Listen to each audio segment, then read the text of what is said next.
Hello, everybody. I want to go ahead and thank you for being here this evening, and we're just going to have a quick ceremonial speech about my father, Tech Sergeant Hubert Guy. And once again, I want to thank you all for taking the time out of your day. I am a student at FTCC, and I'm in public speaking, and this is one of our final speeches of the semester, so one of the last ones you guys will have to sit through. And I want to go ahead and start talking about his life and his career in the Air Force. So it all started in 1990. He joined in Charleston, South Carolina, and he started as a utility system craftsman.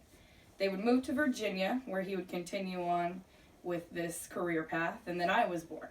And for the 11 years that I was living, we were there, and then he was cross-trained. And after he was cross-trained, we went to Las Vegas, Nevada. And in this time, he was going overseas and deploying, and he was gone for long periods of time, thinking to myself as a young child, this is forever, even though it wasn't that long. I just didn't understand it yet. But he would deploy, and he would come home, and then he'd go back, and then he'd come home. And basically, when he would leave, he got to do things like build bases from the ground up in desert areas by building all of their facilities and the barriers, borders, and utility lines and electricity areas.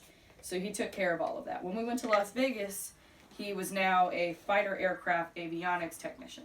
So he got to work with all of the Predator, Reaper, these drones that were remote piloted, which you can read more about in the reference page in my citation area of this speech.